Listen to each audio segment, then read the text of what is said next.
look at the wall and take that kind of abusive behavior. Why should they put themselves up against that, right? We need to work together. I don't think a woman should walk into a storm into any room. It's not her business to do that. She should walk into the room like the graceful creature she is, shake the hands of the man, and say, let's get to work, right? It's so silly. It's so silly. The next time you see that, just say, there's no need for this. And say it with equilibrium, and say it with poise, and say it with levity. There's no need for this, ladies and gentlemen. You know, we are wired differently, sir. Oh, big mystery. We're not the same, boys and girls. And thank you, Father in heaven, for all of those differences. Men are hardwired to be analytical. They're hardwired to procreate. We are hardwired to reproduce, to be emotional. There's a reason for this. It's called natural balance. But that does not preclude the handshake, the moment of truth, the honest exchange of the gaze. We are together in this business called life and the future. So just say that. I think the more we just say it openly, why are you doing that? There's no need for that. I'm a lady, you're a man, let's be together. Let's work together. Make this thing soar. Okay? That's the way it has to be. Thank you. But I don't approve of women storming around. What's the point of that? Right? Why? Be yourself. Be yourself. Yes. I asked this of Garrett Wong yesterday. Oh, dear. Was he doing his bad imitation of Janeway? Actually, it was the only one he's not very good at. Thank you. He thinks it's divine. Anyway, what's your question? His Zulu was very good.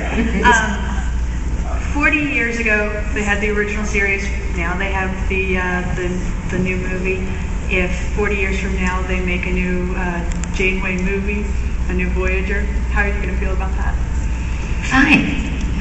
I think. Do you like that? do you like the new movie? Do I want them to do it? Do you like the new movie? I can't hear you last week. The new movie. Have you seen the new movie? I haven't seen it. No. There's no excuse, right?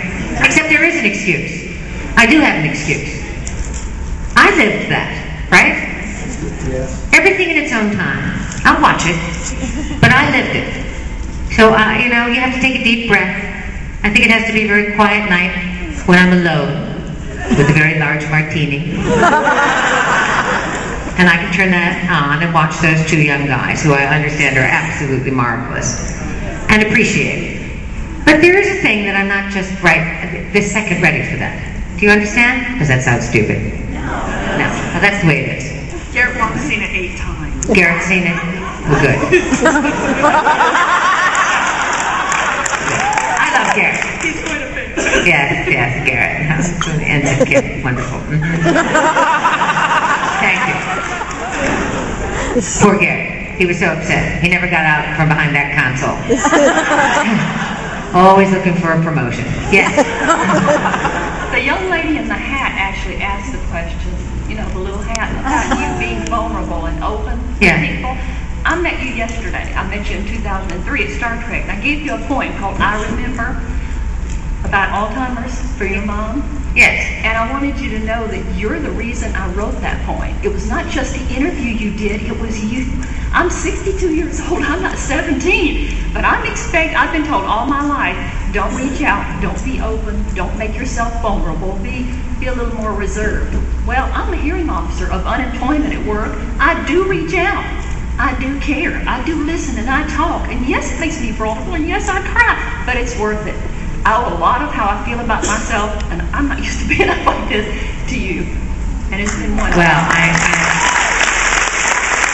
she wrote a beautiful poem for me, a tribute to my mother, Joan Mulgrew, who died of Alzheimer's. And it is exquisite. And my mother herself was not a vulnerable creature when she was cognizant.